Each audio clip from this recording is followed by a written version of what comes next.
Assalamu alaikum students. My name is Sayyid Arshid Jalil and today I am going to discuss the most important topic, that is figure of speech. Figure of speech होते क्या हैं? Figure of speech को हम इस्तेमाल क्यों करते हैं? Actually figure of speech को हम इस्तेमाल इसलिए करते हैं ताकि हम अपनी लैंग्वेज को सजा सकें. क्यों इस्तेमाल करते हैं? We use them to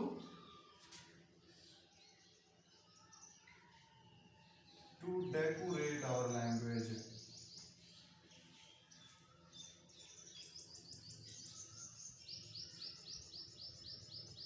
अपनी लैंग्वेज को सजाने के लिए हम क्या इस्तेमाल करते हैं? फिगर ऑफ स्पीच का इस्तेमाल करते हैं. ठीक है.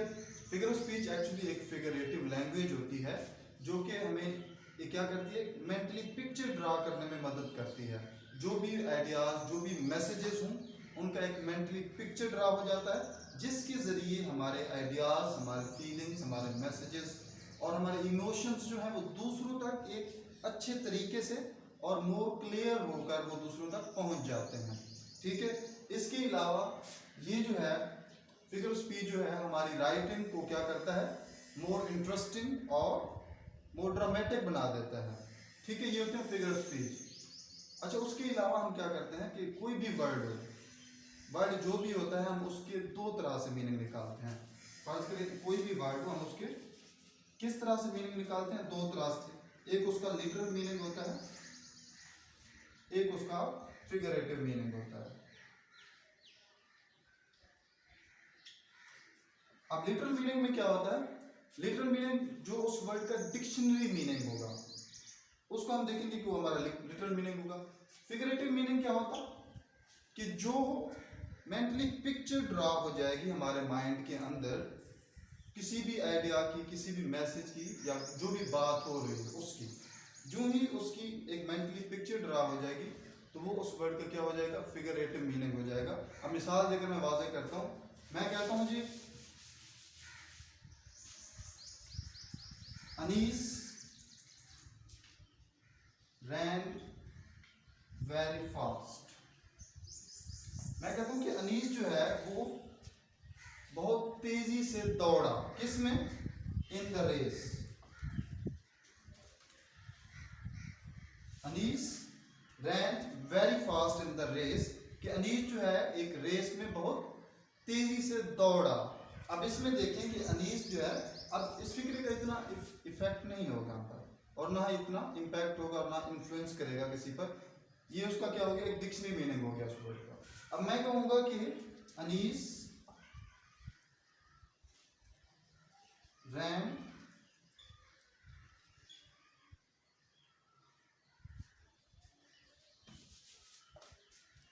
like a cheetah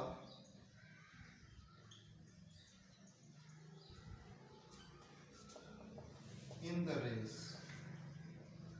कि अनीस जो है वो क्या है, रेस में एक चीते की तरह दौड़ा. अब जो ही मैं ये वर्ड कहूँगा तो लोगों पर इसका एक क्या हो जाएगा, असर होना शुरू हो जाएगा कि लोगों के माइंड में फटाफट एक इमेज आ जाएगी कि चीता एक इन्फ्लुएंसर फिगर है जिसके बारे में आपको पता है कि वो बहुत तेजी से दौड़ता है, बहुत तेज दौड़ता है. अब जो ही मैंने कहा कि अनीस रैन लाइक अ चीता इन द रेस, तो लोगों पर इस बात का ज़्यादा असर होगा. वो इस बात को बहुत ज़्यादा अच्छे तरीके से समझ सकेंगे और फौरन ही उनके दिमाग में चीता की इमेज आ जाएगी कि वो बहुत तेज़ी से दौड़ता है. अनीस भी उसी तरह रेस में दौड़ा और रेस क्या हो गया, जीत गया. ये उसका क्या हो गया, फिगरेटिव मीनिंग हो गया. अब ये उसका लिटरल मीनिंग हो गया. इसका इतना इम्पैक्ट भी नहीं होगा. Anees ran very fast in the race, Anees race में तेज दौड़ा. जो ही वर्ड थे वैसे ही हमने उसका मीनिंग निकाल लिया. ठीक है. ये हो गया लिटरल और फिगरेटिव मीनिंग किसी भी वर्ड का. अब हम क्या करेंगे कि वन बाई वन हम फिगर ऑफ स्पीच जो है हम उनको करेंगे. सबसे पहला फिगर ऑफ स्पीच है हमारा सिमिली. सिमिली सबसे पहला फिगर ऑफ स्पीच है हमारा.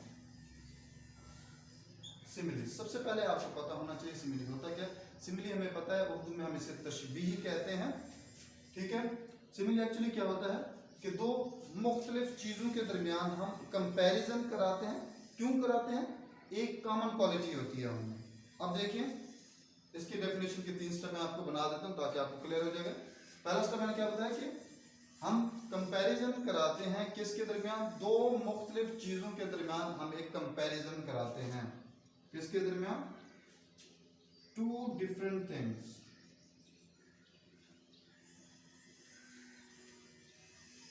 दो मुख्तलिफ चीजों के दरमियान हम एक कंपैरिजन कराते हैं। किसके लिए कंपैरिजन कराते हैं? फॉर वन कॉमन क्वालिटी, एक कॉमन क्वालिटी के लिए हम क्या करते हैं? कंपैरिजन कराते हैं।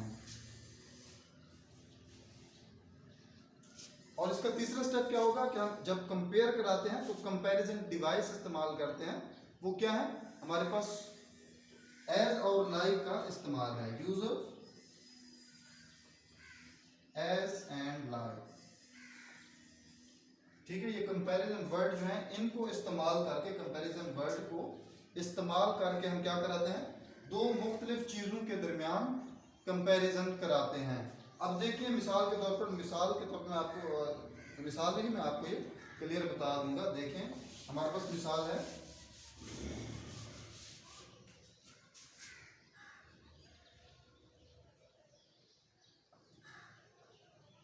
मैं कहता हूं कि आवर सोल्जर्स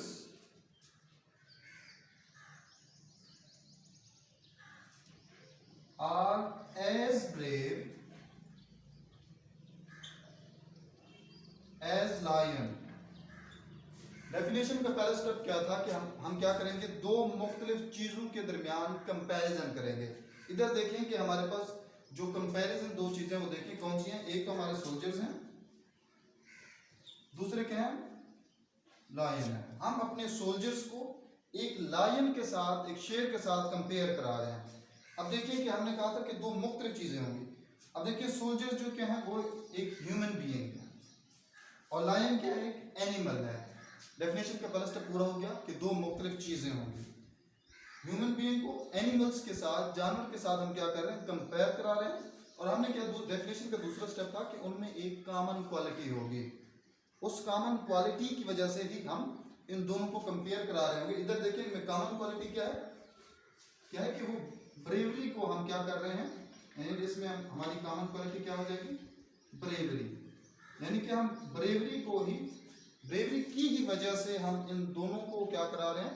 कंपेयर करा रहे हैं। ठीक है, डेफिनेशन का दूसरा स्टेप भी क्लियर हो गया। तीसरा हमने कहा था कि हम इसमें क्या करेंगे? एज और लाइक का इस्तेमाल करेंगे। अब इसमें देखिए कि हमने किस चीज का इस्तेमाल किया? एज का इस्तेमाल किया है। कंपैरिजन के लिए हमने किसका इस्तेमाल किया है? एज का इस्तेमाल किया है। यानी कि डेफिनेशन के 3 स्टेप जो मैंने आपको बताया वो क्लियर हो गया इसमें। इसका मतलब ये सेंटेंस हमारे पास क्या होगा? सिमिली होगा, क्योंकि इसमें एज का इस्तेमाल भी आ गया है और कॉमन क्वालिटी भी आ गई है। ठीक है, एक और मिसाल देकर मैं आपको मजीद क्लियर कराता हूं। मैं कहता हूं कि शी इज ब्यूटीफुल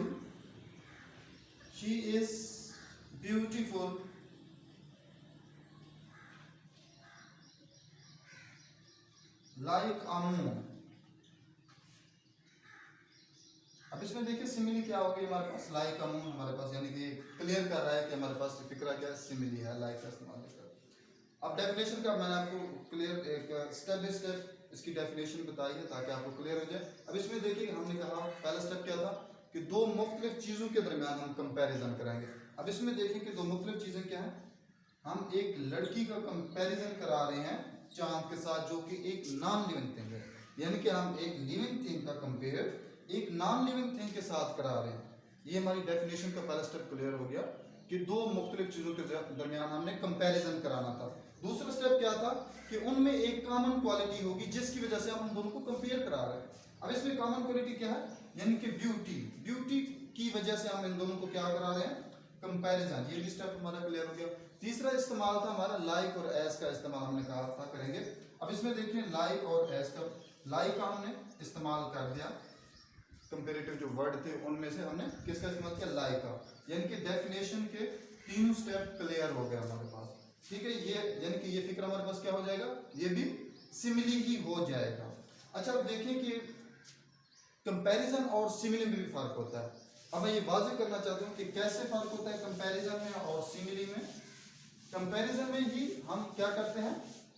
वहां पर भी हम लाइक और एज का इस्तेमाल कर जाते हैं, लेकिन उनमें एक फर्क है, वो देख लेते हैं। वो क्या है? हम फर्क किस में करा रहे हैं? सिमिली और कंपैरिजन में क्या फर्क होता है? अब देखिए कि सिमिली मैंने आपको बताया था कि सिमिली में हम क्या करेंगे, दो मुख्तलिफ चीजों के दरमियान कंपैरिजन करेंगे। लेकिन कंपैरिजन में क्या होता है कि हम दो एक जैसी चीजों को, सिमिलर चीजों को कंपेयर कराते हैं। इसमें क्या होता है, हम टू डिफरेंट थिंग्स, दो मुख्तलिफ चीजों को हम क्या कराते हैं, कंपेयर कराते हैं। लेकिन कंपैरिजन में हम क्या करते हैं कि टू सिमिलर थिंग्स, दो हम एक जैसी चीजों को क्या कराते हैं, कंपेयर कराते हैं।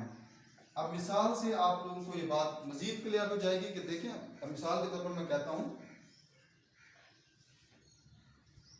मिसाल के तौर पर अब देखें हमारे पास मिसाल है, मैं कहता हूं कि she is beautiful like her sister,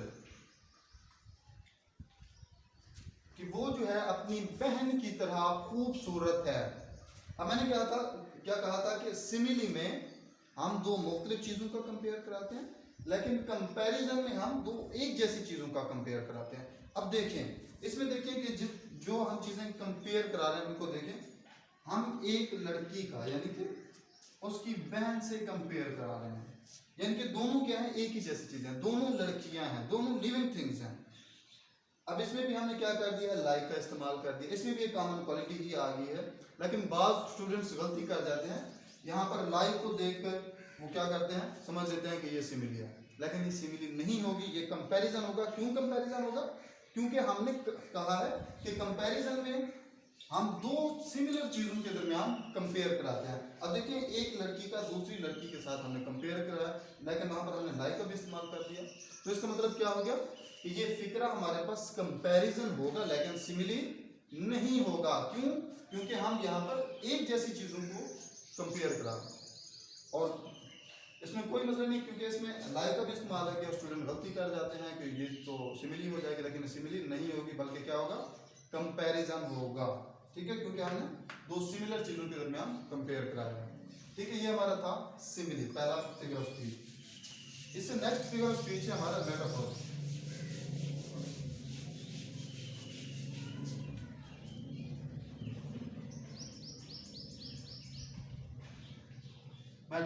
metaphor को हम उर्दू में इस्तेआरा भी कहते हैं। ये भी एक कंपैरिजन डिवाइस है। अब इसमें क्या करते हैं हम, इसमें भी वही है कि हम दो मुख्तलिफ चीजों के दरमियान क्या कराते हैं, कंपेयर कराते हैं। टू डिफरेंट थिंग्स, दो मुख्तलिफ चीजों के दरमियान कंपेयर कराते हैं। किस लिए कंपेयर कराते हैं, उसी तरह जिस तरह हमने सिमिली में किया था कि फॉर वन कॉमन क्वालिटी, इसमें भी क्या होती है, कॉमन क्वालिटी होती है। लेकिन इसमें एक ये फर्क भी होता है कि सिमिली में वो कॉमन क्वालिटी फिक्रे में दी गई होती है, लेकिन मेटाफोर में वो कॉमन क्वालिटी हमें खुद ढूंढनी पड़ती है। ये भी मैं आपको बताऊंगा। अब क्या कह सकते हैं कि इसमें क्या होती है, कॉमन क्वालिटी जो होती है वो क्या होती है, कॉमन क्वालिटी क्या होती है, मिसिंग होती है। ठीक है, इसके अलावा हम इसमें कोई इस्तेमाल नहीं करते एज और लाइक का। कंपेरेटिव जो वर्ड हैं, ठीक है, एज एंड लाइक का हम इस्तेमाल नहीं करते। ठीक है, ये भी हो गया हमारे पास। अब ये इसकी डेफिनेशन के कुछ स्टेप हो गए। हम क्या करते हैं कि दो मुख्तलिफ चीजों के दरमियान कंपैरिजन करते हैं। किस लिए कंपैरिजन करते हैं, एक कॉमन क्वालिटी के लिए। एक और स्टेप है कि उनमें कॉमन क्वालिटी सिमिली में तो दी गई होती है फिक्रे में, लेकिन मेटाफोर में वो कॉमन क्वालिटी नहीं दी गई होती, और एज और लाइक का इस्तेमाल भी हम नहीं करते। अब मिसाल से आपको मैं मजीद क्लियर करा दूंगा ये स्टेप। अब देखिए कि हमारे पास मिसाल है,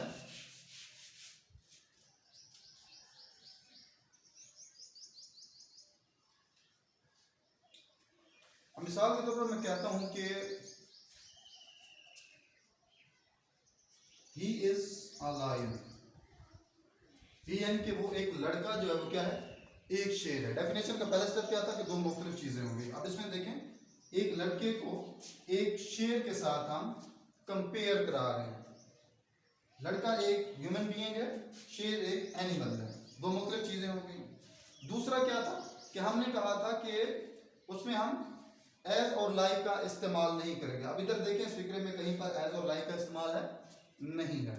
ये स्टेप भी हमारा क्लियर हो जाएगा। एक और स्टेप था कि उनमें एक कॉमन क्वालिटी होगी, कॉमन क्वालिटी ही की वजह से हम उन दोनों को कंपेयर कराएंगे। लेकिन और भी स्टेप मैंने आपको बताया था वो कॉमन क्वालिटी मिसिंग होगी, वो कॉमन क्वालिटी हमें खुद को ढूंढनी पड़ेगी। अब इसमें देखें किसकी वजह से हम उसको कॉमन क्वालिटी है, नजर आ रही है आपको, देखें ही इज अ लायन। अब वो लड़का एक शेर है, कमाल हो गया जी। अब वो लड़का कैसे शेर हो सकता है, वो तो ह्यूमन बीइंग है।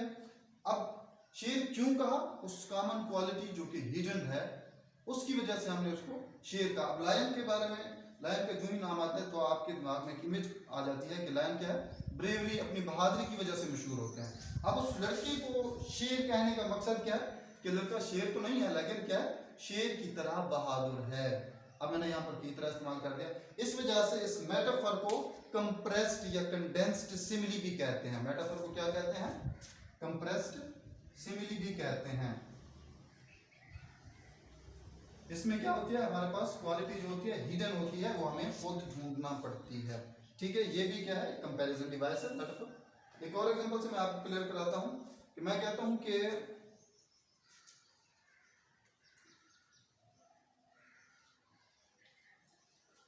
शी इज एन एंजल,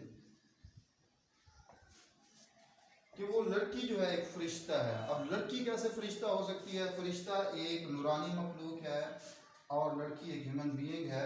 अब इन दो मुख्तलिफ चीज़ों के दरमियान हम कंपेयर करा रहे हैं, किसकी वजह से। एंजल्स फरिश्तों के बारे में आपको पता होता है कि वो कोई गुनाह नहीं करते, वो इनोसेंट होते हैं। ठीक है, अब उनकी इनोसेंसी की वजह से, अब लड़की की इनोसेंसी की वजह से, उसकी मासूमियत की वजह से अब हम उसको एक फरिश्ता कह रहे हैं। यानी कि वो फरिश्ता तो नहीं है लेकिन फरिश्ते की तरह क्या है, मासूम है। अब उसकी एक और आपको मैं ट्रिक बताता चलूं कि मेटाफर को हम पहचानते कैसे हैं, उसमें वर्ब का इस्तेमाल लाजमी होता है, उसमें वर्ब का इस्तेमाल लाजमी होता है। Is, am, are, was, were, has, have, इनका इस्तेमाल लाजमी होता है इसमें मेटाफर में। अब इसमें देखें ही इज अ लायन, इसमें इसका भी इस्तेमाल आ गया, तो इसका मतलब ये क्या होगा, हमारे पास मेटाफर होगा। ये भी क्या होगा, मेटाफर होगा। और इनमें कॉमन क्वालिटी क्या होगी, हिडन होगी, वो बहु दूसरी चीज करार दे दिया जाता है इसमें। अब कहता हूँ कि एक कहते हैं कि मेरा बेटा चांद है, यानी कि उसने बिल्कुल अपने बेटे को चांद कह दिया। चांद क्या होता है, इनकी खूबसूरती की वजह से, रोशनी खूबसूरती की वजह से मशहूर होते हैं। इस वजह से ये क्या हो गया, हमारे पास मेटाफर हो गया। ठीक है, अगला हमारा डिवाइस है, फिगर ऑफ स्पीच है, वो है पर्सोनिफिकेशन।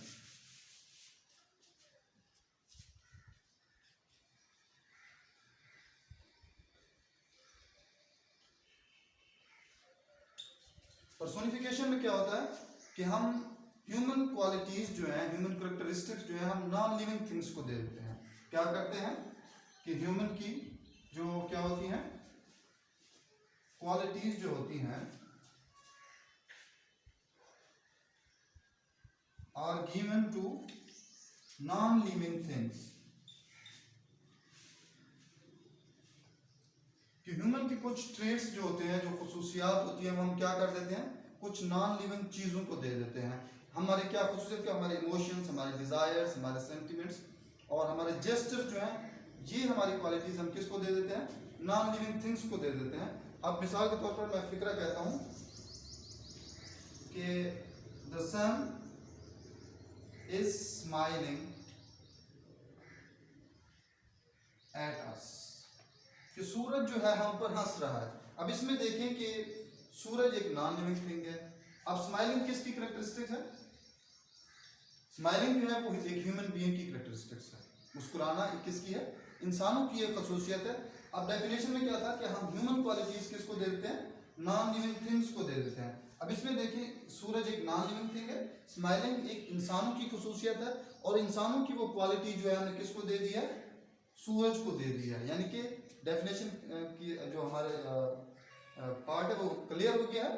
ये क्या है कि हम क्या करते हैं, इंसानों के ट्रेड्स जो है वो क्या कर देते हैं, नॉन लिविंग थिंग को दे देते हैं। इस फिक्र में देखें कि हमने कहा कि the sun is smiling at us, सूरज हम पर मुस्कुरा रहा है। मुस्कुराना किसकी सिफत है, इंसानों की।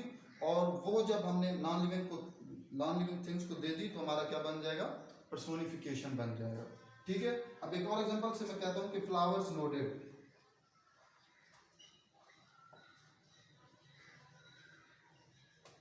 कि फूल जो है हमने क्या है, सारी लाना। लोडेड क्या होता है, जिसे हम कहते हैं कि हाँ मैं सारी लाना।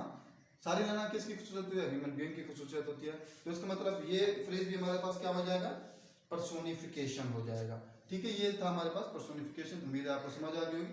अगला हमारा डिवाइस है अलिट्रेशन। क्या है, alliteration.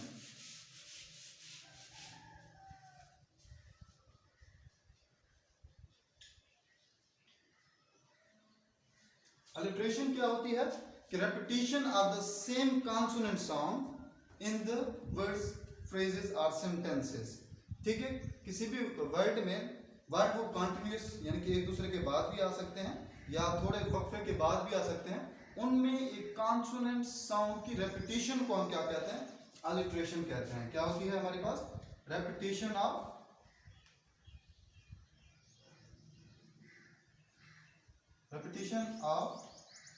same consonant sound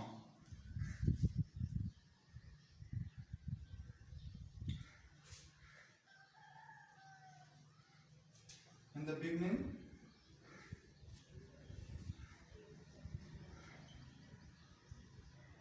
of words। वो वर्ड्स हमारे पास एक दूसरे के बाद भी आ सकते हैं या उनके दरमियान वक्फा भी हो सकता है। मिसाल के तौर पर मैं कहता हूं कि she sells seashells। क्यों, क्या है, she sells वो बेचती है, seashells, seashells को। अब देखिए कि इसमें साउंड देखना है हमने। बाज स्कॉलर जो है वो उसमें वर्ड्स का भी कह देते हैं। हमारे पास आपको पता है कि 40 साउंड्स होती हैं और हमारे पास 26 लेटर होते हैं। अब कुछ जो है स्कॉलर वो, क्योंकि बाद लोगों को पता नहीं होता कि साउंड का पता नहीं चलता, इस वजह से कुछ स्कॉलर जो है वो वर्ड्स को भी एक जैसे वर्ड आ जाए तो उसको भी क्या कह देते हैं, अलिट्रेशन कह देते हैं। अब इसमें देखें कि हमारे पास साउंड जो है सा साउंड, इसमें देखें सा साउंड इसमें है, दोनों में कॉमन है। यानी कि ये हमारे पास क्या होगी, repetition of the consonant sound at the beginning of the words. ये हमारे पास डेफिनेशन का जो स्टेप है वो क्लियर हो गया है कि साउंड जो है वो रिपीट हो रही है, स साउंड जो है रिपीट हो रही है। तो इसका मतलब ये क्या हो जाएगा, हमारे पास अलिट्रेशन हो जाएगा। बाज़ औक़ात क्या होता है कि वर्ड तो मुख्तलिफ आ जाते हैं लेकिन साउंड सेम हो जाती है। अब मैं कहता हूँ कि किम केम, केम केम, यानी कि इसमें देखिए कि लेटर हमारे पास के एक डिफरेंट लेटर है, सी हमारे पास डिफरेंट लेटर है, लेकिन साउंड किसकी दे रहे हैं, का साउंड दे रहे हैं। इस वजह से ये क्या है, अलिट्रेशन है। वर्ड तो मुख्तलिफ हो सकते हैं लेकिन साउंड सेम है, इस वजह से ये फ्रेज जो है हमारे पास क्या हो जाएगा, अलिट्रेशन हो जाएगा। ठीक है, उम्मीद है आपको ये 5 फिगर ऑफ स्पीच क्लियरली समझ आ गए होंगे। इंशाल्लाह अपनी नेक्स्ट वीडियो में अगले जो फिगर ऑफ स्पीच हैं, इंपॉर्टेंट फिगर ऑफ स्पीच, वो मैं आपको क्लियर कराऊंगा। अल्लाह हाफिज़।